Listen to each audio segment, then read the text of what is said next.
एक बार एक तोते की मृत्यु हो जाती है और वह भोलेनाथ के दरबार में पहुंच जाता है। भोलेनाथ ने उस तोते से कहा, तुमने तोते के शरीर में होते हुए भी कभी किसी को परेशान नहीं किया। मैं चाहता हूं कि अब की बार तुम्हें मनुष्य के रूप में पृथ्वी लोक पर भेजूं, जिससे तुम मनुष्य के रूप में पृथ्वी पर सुख भोग सको, क्योंकि मनुष्य योनि ही सबसे श्रेष्ठ है, जिसे पाने के लिए देवता भी तरसते हैं। भोलेनाथ की बात सुनकर तोते ने कहा, हे प्रभु, आप चाहे मुझे किसी भी रूप में पृथ्वी लोक पर भेज दीजिए, मगर मनुष्य रूप में कभी भी मत भेजना। भोलेनाथ ने कहा, आखिर तुम ऐसा क्यों कह रहे हो? तोते ने कहा, भगवान, मैंने मनुष्य को कुछ ऐसे घिनौने काम करते हुए देखा है जो बहुत ही गंदे हैं। भोलेनाथ ने कहा, यदि यह सत्य है तो हम भी जानना चाहते हैं कि तुमने मनुष्य को ऐसे कौन से काम करते हुए देखा है जो बहुत ही गंदे हैं, जिसकी वजह से तुम्हें मनुष्य योनि से घृणा हो गई है। फिर उस तोते ने कहा, हे भगवान, यदि आप जानना ही चाहते हैं तो सुनिए। एक समय की बात है, एक पंडित काशी में विद्या अध्ययन करने के लिए गए। उन्होंने 15 वर्ष तक पढ़ाई की। जब उन्होंने सब कुछ पढ़ लिया तो पढ़ने के बाद वापस अपने घर पर लौट आए और अपने पिताजी से कहा कि पिताजी, मैं सब कुछ पढ़कर आया हूँ, मुझे सब कुछ याद है, आप मुझसे कोई भी प्रश्न पूछ लीजिए, मैं उसका उत्तर तुरंत दे दूंगा। पिताजी कहने लगे, ठीक है बेटा, जब सब कुछ तुम्हें याद है तो मेरे एक छोटे से प्रश्न का उत्तर दे दो। पंडित ने कहा, ठीक है पिताजी, पूछिए। तो पिताजी ने पूछा, मुझे सिर्फ इतना बताओ कि पाप के बाप का नाम क्या है। फिर पंडित ने सोचा कि पाप का बाप, यह तो मैंने कहीं भी नहीं पढ़ा। जो किताबें मैंने पढ़ी थी उनमें तो मैंने कहीं नहीं देखा। फिर पंडित रात भर किताबें पढ़ते रहे, परंतु पाप के बाप का नाम उन्हें नहीं मिला। पंडित के पिताजी कहने लगे कि जब तुम्हें पाप के बाप का नाम मालूम नहीं तो तुमने क्या खाक फटाई की है। अपने पिताजी की बात सुनकर पंडित ने कहा, आखिर मैं ब्राह्मण का बेटा हूँ, आप चिंता ना करें, मैं पाप के बाप का नाम ढूंढ कर ही वापस आऊँगा, चाहे मुझे 15 वर्ष और क्यों ना लग जाए। अपने पिताजी से इतना कहकर पंडित पुनः काशी के लिए रवाना हो गया। फिर तोते ने कहा, हे प्रभु, जब पंडित घर से काशी के लिए रवाना हो गए तो रास्ते में उन्हें बहुत तेज प्यास लगी। उन्हें पास ही एक घर दिखाई दिया तो पंडित उस घर में गया और बोला, मुझे बहुत जोर से प्यास लगी है, अगर कोई हो तो मुझे पानी पिला दीजिए। उस घर से एक स्त्री निकलती है और पंडित को पानी पिलाती है। पंडित पानी पीते हैं और पानी पीने के बाद उस औरत से पूछते हैं कि यह घर किसका है।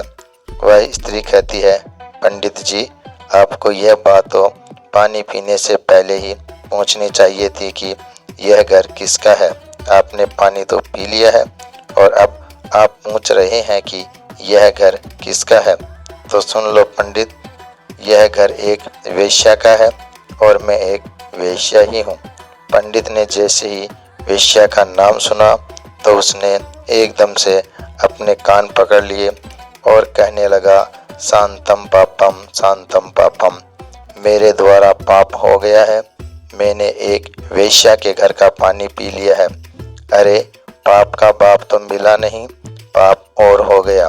वेश्या कहने लगी, पंडित जी, आप आगे कहाँ जा रहे हैं? फिर पंडित ने वेश्या को सारी बात बताई और कहा कि मैं पाप के बाप का नाम ढूंढने जा रहा हूँ जो मुझे काशी में मिलेगा, इसलिए मैं दोबारा काशी में पढ़ने जा रहा हूँ। पंडित की बात सुनकर वेश्या ने सोचा कि 15 वर्ष जो काशी में फट कर आए हैं तो भी इन्हें मालूम नहीं कि पाप के बाप का नाम क्या है और पुनः काशी में पढ़ने जा रहे हैं। जब यह मेरे पास आए हैं तो क्यों ना मैं ही बता दूं कि पाप के बाप का नाम क्या है। ऐसा सोचकर वेश्या पंडित से कहने लगी, पंडित जी, तुम्हें पाप के बाप का नाम मालूम करना है तो तुम्हें काशी जाने की कोई ज़रूरत नहीं है। पाप के बाप का नाम तो मैं भी बता सकती हूँ। तब पंडित जी कहने लगे, यदि तुम मुझे यह नाम बता दो तो फिर मुझे इतनी दूर क्यों जाना पड़ेगा। वेश्या कहने लगी, ठीक है पंडित जी, मैं आपको पाप के बाप का नाम बता दूंगी, मगर आप बहुत थके हुए लग रहे हो। आप इतनी दूर चलकर आए हैं, इसलिए आप थोड़ी देर विश्राम कर लीजिए। तब तक मैं आपके लिए भोजन बना देती हूँ। फिर भोजन करने के बाद मैं आपको बता दूंगी कि पाप के बाप का नाम क्या है। फिर तोता भगवान शिव से कहता है, हे प्रभु, जब वेश्या ने कहा कि पंडित जी पहले आप भोजन कर लीजिए, उसके बाद मैं आपको पाप के बाप का नाम बताऊंगी, तो पंडित जी कहने लगे कि मैं तेरे घर पर भोजन कैसे कर सकता हूँ। मैं भोजन कदापि नहीं करूँगा। मैंने पानी पी लिया, उसका भी प्रायश्चित कर रहा हूँ। पंडित की बात सुनकर वेश्या कहने लगी, कोई बात नहीं, मैं आपको दाल, आटा, घी, शक्कर दे देती हूँ, आप स्वयं बनाकर भोजन कर लीजिए। पंडित जी कहने लगे कि तुम एक वेश्या हो, मुझे तुम्हारे घर का तो राशन भी नहीं लेना है। पंडित जी की बात सुनकर वेश्या कहने लगी, अगर पंडित जी आप मेरे हाथों से राशन ले लेंगे तो मैं आपको 5 सोने के सिक्के दूंगी। फिर पंडित जी सोचने लगे कि पाप के बाप का नाम तो पता नहीं कहाँ मिलेगा, ये सिक्के भी हाथ से चले जाएंगे। यदि यह मुझे सीधा दे रही है तो कोई बात नहीं, यहाँ पर कौन देख रहा है, मैं इससे राशन ले लेता हूँ और अपने हाथों से भोजन बनाकर खा लूँगा। आगे तोता भोलेनाथ से कहता है, हे प्रभु, पंडित को इतनी देर तो राशन लेने में तकलीफ हो रही थी, मगर 5 सोने के सिक्के के लोभ में आकर पंडित की सारी तकलीफ खत्म हो गई और उन्होंने वेश्या के हाथ से राशन ले लिया। पंडित आटा, घी, शक्कर लेने के बाद अपने हाथों से भोजन बनाने लगा। फिर तोता कहता है, हे प्रभु, जिस समय पंडित जी भोजन बना रहे थे, वेश्या पुनः आती है और पंडित जी से कहती है, पंडित जी, आपने मेरे घर का पानी पिया है, मेरे हाथों से राशन भी लिया है, तो क्या मैं आपके लिए भोजन बना सकती हूँ। पंडित जी कहने लगे, तू एक वेश्या है, ज़्यादा मत बोल, तेरे घर का राशन ले लिया, यही बहुत है, तेरे हाथ का बना भोजन मैं कभी नहीं कर सकता। फिर वेश्या कहने लगी, पंडित जी, चिंता मत करो, यदि तुम मेरे हाथ का बना भोजन खा लोगे तो मैं तुम्हें उसके बदले में 5 सोने के सिक्के और दूंगी। पंडित जी सोचने लगे कि यदि मुझे खाना खाने के बदले में 5 सोने के सिक्के और मिल जाएंगे तो मेरे पास 10 सोने के सिक्के हो जाएंगे। पंडित ने कहा, कोई बात नहीं है, मैं खाना खा लेता हूँ, यहाँ पर मुझे कौन देख रहा है। फिर पंडित वेश्या से कहने लगा कि मैं तुम्हारे हाथ का खाना खा लूँगा, लेकिन तुम नहाने के बाद ही भोजन बनाना। वेश्या कहने लगी, ठीक है पंडित जी, मैं नहाने के बाद ही भोजन बनाऊंगी। फिर 5 सोने के सिक्के देने के बाद वेश्या ने पंडित के लिए भोजन बनाया। फिर पंडित ने कहा, बस अब चली जाओ, मैं अपने आप भोजन कर लूँगा। तभी वेश्या कहने लगी, पंडित जी, मैंने आपके लिए भोजन बनाया है, तो अब भोजन भी मेरे हाथ से ही खा लो। पंडित जी कहने लगे, उंगली पकड़ के हाथ मत पकड़, मैं तेरे हाथों से कभी भोजन नहीं कर सकता, तू एक वेश्या है। तब वेश्या कहने लगी, पंडित जी, यदि आप भोजन मेरे हाथों से खा लेंगे तो मैं आपको 10 सोने के सिक्के और दूंगी। पंडित जी सोचने लगे, अगर यह मुझे 10 सोने के सिक्के और दे देगी तो मेरे पास 20 सोने के सिक्के हो जाएंगे। पर पंडित जी वेश्या से कहने लगे, ठीक है, यदि तुम अपने हाथों से मुझे भोजन खिलाना चाहती हो तो खिला सकती हो। पंडित जी की बात सुनकर वेश्या ने पंडित जी को भोजन की थाली परोसी। सामने पंडित जी, इधर वेश्या और बीच में थाली। वेश्या ने निवाला लिया और अपना हाथ पंडित जी के मुंह की ओर बढ़ाया। वहीं पंडित जी ने भी वेश्या के हाथ से निवाला लेने के लिए अपना मुंह खोला। जैसे ही पंडित जी ने निवाला लेने वाले थे, तभी वेश्या ने पंडित के गाल पर एक जोरदार थप्पड़ मारा। फिर पंडित जी आग बबूला हो गए और कहने लगे, तेरी इतनी हिम्मत, तू एक वेश्या होकर पंडित को थप्पड़ मारती है। तभी वेश्या कहने लगी, पंडित जी, मैंने कोई अपराध नहीं किया है, अपराध तो आपने किया है। वेश्या ने कहा, आप मेरे घर का पानी पीते हैं। पंडित जी ने कहा, नहीं। वेश्या ने कहा, आप मेरे घर का राशन लेते हैं, आप मेरे हाथ से बनाया भोजन करते हैं और आप मेरे हाथों से भोजन भी करते हैं। जब आप एक वेश्या के यहाँ पर कोई काम नहीं कर सकते तो फिर आप यह सब करने के लिए तैयार क्यों हुए? पंडित जी कहने लगे, तेरे प्रेम के कारण। तो वेश्या कहने लगी, प्रेम के कारण नहीं, यूं कहिए लोभ के कारण। आपको 20 सोने के सिक्के दिखाई दे रहे थे, इसलिए आप मेरे घर का खाना खाने को तैयार हुए, मेरे हाथों से खाने को भी तैयार हुए। वेश्या की बात सुनकर पंडित जी की आंखें खुल गई और वेश्या के चरणों में गिरकर पंडित जी कहने लगे, आप कोई वेश्या नहीं है, आप मेरी गुरु है, क्योंकि 15 वर्ष तक काशी में पढ़ने के बाद भी मैं आज तक नहीं जान सका कि पाप का बाप कौन है, और आपने मुझे 30 मिनट में बता दिया कि पाप का बाप कौन है। अब मैं समझ गया कि पाप का बाप लोभ होता है और मनुष्य को कभी भी लोभ नहीं करना चाहिए। वेश्या कहने लगी, पंडित जी, लोभ के कारण इंसान कितना नीचे गिर सकता है, यह सब आपने ठीक से समझ लिया। तोता कहता है, हे प्रभु, इसीलिए मुझे मनुष्य जाति से घृणा है, क्योंकि मनुष्य लोभ में आकर कितना भी बड़ा नीच कर्म कर सकता है। हे प्रभु, अब मैं आपको बताता हूँ कि मनुष्य भरोसे के काबिल भी नहीं होता है, वह अपने स्वार्थ के लिए अपनों का ही खून कर देता है। फिर भोलेनाथ ने कहा, वह कैसे? तो तोता कहता है, हे प्रभु, मैं बताता हूँ। एक बार की बात है, एक शहर में एक बहुत ही धनवान व्यापारी रहता था। उसके पास एक वफादार पालतू कुत्ता था। अचानक वह धनी व्यापारी बहुत ही गरीब हो गया और उसे अपने कुत्ते को छोड़ना पड़ा। उसने अपने एक साथी व्यापारी के पास अपने कुत्ते को गिरवी रखकर 10,000 रुपए का कर्ज लिया और उसने एक नया काम शुरू किया। उसने अपने साथी व्यापारी से कहा कि जब तक मैं आपके 10,000 रुपए नहीं चुका देता, तब तक मेरा वफादार कुत्ता आपके पास गिरवी रहेगा। जिस दिन मैं 10,000 रुपए चुका दूंगा, मैं अपने कुत्ते को वापस ले जाऊंगा। ऐसा कहकर वह व्यापारी वहां से चला जाता है।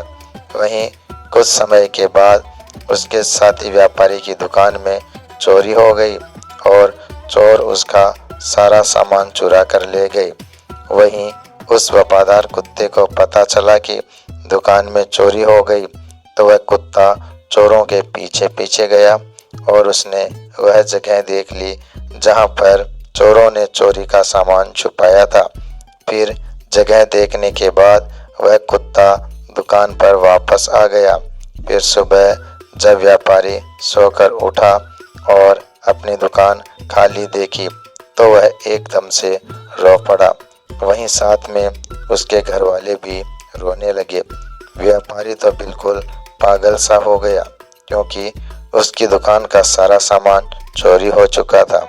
लेकिन उधर वह कुत्ता बार बार मालिक का पाजामा खींचता हुआ घर के दरवाजे की तरफ भागता रहा, जैसे वह कुत्ता मालिक को घर के बाहर ले जाना चाहता हो। आखिर उसके मालिक के एक दोस्त ने उसको सलाह दी कि लगता है कि यह कुत्ता चुराई हुई चीज के बारे में कुछ जानता है, इसलिए आपको बार बार पकड़कर खींच रहा है। हमें कुत्ते के साथ इसके पीछे पीछे चलना चाहिए। ऐसा सोचकर व्यापारी उस कुत्ते के पीछे पीछे चला गया। वह कुत्ता व्यापारी को उसी स्थान पर ले गया जहां पर उन चोरों ने उसका सामान छिपा रखा था। उस जगह पर जाने के बाद कुत्ते ने जमीन खोदनी शुरू की और भौंकना शुरू किया और यह बताने की कोशिश की कि सामान यहाँ नीचे छिपा हुआ है। व्यापारी और उसके दोस्तों ने वहाँ पर जमीन खोदी और अपना सारा सामान पा लिया। उसमें कोई भी चीज खोई हुई नहीं थी। सब सामान वैसा का वैसा ही मिल गया। व्यापारी अपना सब सामान पाकर बहुत खुश हुआ। घर आकर उसने कुत्ते के कान में कुछ लिखकर एक कागज लपेटा और उसके पुराने मालिक के पास भेज दिया। उसने उस कागज में लिखा था कि उसका कुत्ता बहुत वफादार है और कुत्ते की वफादारी की वजह से जो 10,000 रुपये का कर्ज तुमने लिया था, मैं उसको माफ़ करता हूँ, क्योंकि तुम्हारे कुत्ते की वफादारी की वजह से ही मेरी दुकान का चोरी हुआ सारा सामान मुझे वापस मिल गया। इसलिए मैं आज तुम्हारे वफादार कुत्ते को अपने यहाँ से आज़ाद करता हूँ और इनाम के तौर पर 10,000 रुपये और कुत्ते के साथ भेजता हूँ। यह कुत्ता भी बहुत खुश हुआ कि आज मैं अपने मालिक के पास जाऊँगा। जब मेरे मालिक मेरी वफादारी की चर्चा सुनेंगे तो एकदम से खुशी से नाच उठेंगे। वहीं व्यापारी ने जब अपने कुत्ते को वापस आते हुए देखा तो उसने सोचा, लगता है मेरा दोस्त अपना पैसा वापस मांग रहा है, इसलिए उसने मेरे कुत्ते को मेरे पास भेजा है। मेरे पास अभी भी पैसे नहीं है। अभी तो मैं अपने नुकसान की भरपाई भी नहीं कर पाया हूँ, इसलिए मैं ऐसा करता हूँ कि मेरे घर का पता केवल इस कुत्ते को ही पता है। यदि मैं इस कुत्ते को ही मार दूंगा तो फिर वह व्यापारी मेरे घर तक अपना कर्जा लेने के लिए कभी भी नहीं पहुंच पाएगा। ऐसा सोचकर वह व्यापारी अपने वफादार कुत्ते की तरफ तलवार लेकर दौड़ता है और कुत्ते की गर्दन काट देता है, जिससे कुत्ता वहीं पर मर जाता है। कुत्ते के मर जाने के बाद कुत्ते के कान से एक कागज नीचे गिरता है। उस कागज को फटकर उस व्यापारी को बहुत बड़ा दुख होता है। फिर तोता कहता है, हे प्रभु, मैं इसीलिए मनुष्य जाति से घृणा करता हूँ कि मनुष्य अपने स्वार्थ के लिए किसी भी हद तक गिर सकता है। वह अपने स्वार्थ में आकर अपनों का ही खून कर देता है। तोता फिर आगे कहता है, हे प्रभु, मैंने जो भी घटनाएं और देखी है मैं उनको संक्षेप में आपको बताता हूँ। हे प्रभु, मनुष्य विश्वासघाती होता है, लालची होता है, स्वार्थी होता है, चरित्रहीन होता है, जो अपनी स्त्री होते हुए भी पराई स्त्री के चक्कर में फंसा रहता है, अतिथि का अनादर करने वाला होता है, स्त्रियों का अपमान करने वाला होता है, निर्दोष को दोष लगाने वाला होता है। अतः मैं कह सकता हूँ कि मनुष्य वह सारे नीच कर्म करता है जो नरक के द्वार खोलते हैं। फिर भोलेनाथ कहते हैं, हे तोते, तुम ठीक कहते हो, परंतु सभी मनुष्य एक जैसे नहीं होते। अब मैं तुम्हें एक छोटी सी कहानी सुनाता हूँ। एक समय की बात है, एक बहुत ही बलवान और दानी राजा था जो अपने राज्य के गरीब लोगों को सोना दान करता था। वह राजा सुबह जल्दी उठकर उसके महल के दरवाजे के पास खड़े गरीबों को सोना बांटता था ताकि वह उनकी ज़रूरतों को पूरा कर सके। भोलेनाथ आगे कहते हैं, एक रात एक किसान राजा के महल के पास आया और दीवार से चिपक कर छुप गया। उस किसान ने सोचा कि वह रात भर महल के दरवाजे के पास रहेगा और फिर सुबह राजा से सोना पाने के लिए लाइन में सबसे आगे लग जाएगा, क्योंकि किसान ने सोचा अगर वह सबसे पहले जाएगा तो राजा उसको सबसे ज़्यादा सोना देगा और फिर उसकी गरीबी मिट जाएगी। लेकिन जब राजा के महल के एक चौकीदार ने उस किसान को रात्रि को महल के दरवाजे के पास में छुपा हुआ देखा तो चौकीदार ने सोचा कि यह कोई चोर है जो राजा के महल में रात को चोरी करने के लिए आया है। ऐसा सोचकर उस चौकीदार ने उस किसान को पकड़ लिया और उसे महल के कैद खाने में बंद कर दिया। फिर अगली सुबह पिछली रात का किस्सा सुनकर राजा ने कैद खाने में बंद किसान से बात करने की ठानी। फिर राजा ने कैद खाने में प्रवेश किया और उस किसान से पूछा, तुम मेरे महल में चोरी क्यों करना चाहते थे, जबकि तुम्हें अपने आप को भोजन और कपड़े दिलवाने के लिए सिर्फ मुझसे सोना मांगना था। क्या तुम्हें पता नहीं, मैं तुम्हें यह सोना खुशी से दान कर देता। राजा की बात सुनकर वह गरीब किसान कहने लगा, हे राजन, मैं कोई चोर नहीं हूँ, मैं एक किसान हूँ जो बुरे समय से गुजर रहा हूँ और मुझे पैसों की ज़रूरत है। मैं एक ज़माने में एक अच्छा व्यापारी था जो बहुत दान पुण्य करता था, लेकिन फिर अकाल पड़ गया और चोरों ने मेरे मवेशियों को चुरा लिया। किसान आगे कहता है, हे महाराज, मैं आपके महल में चोरी करने नहीं आया था। मैं रात में तो इसलिए आया था कि किसी तरह सुबह सबसे पहले लाइन में लग जाऊंगा और जब आप सोना बांटेंगे तो सबसे पहले मुझे मिल जाएगा। महाराज, मैं जो भी कह रहा हूँ वह सच कह रहा हूँ। किसान की बात राजा के दिल को छू गई और उसने अपने सिपाहियों को उस किसान को कैद खाने से छोड़ने का हुक्म दे दिया।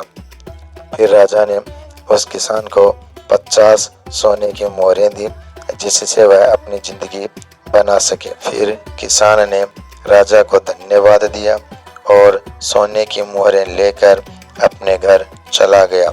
लेकिन किसान उन 50 मोहरों से भी संतुष्ट नहीं था। हर रात को वह महल के दरवाजे के पास इंतजार करता था और हर रात को महल के दरवाजे के पास आकर सुबह होने का इंतजार करता था। हर सुबह राजा आता था और उसे 20 सोने की मोहरें प्रदान करता था। इस प्रकार 20 सोने की मोहरें वह कई दिनों तक प्राप्त करता रहा। आखिरकार राजा ने किसान से एक दिन पूछ ही लिया कि जब मैंने तुम्हें इतना सारा सोना दिया है तो तुम रोजाना मेरे महल में क्यों आते हो, क्योंकि मैं जानता हूँ कि मैं तुम्हें इतना सोना दे चुका हूँ कि अब तुम गरीब या भूखे नहीं हो।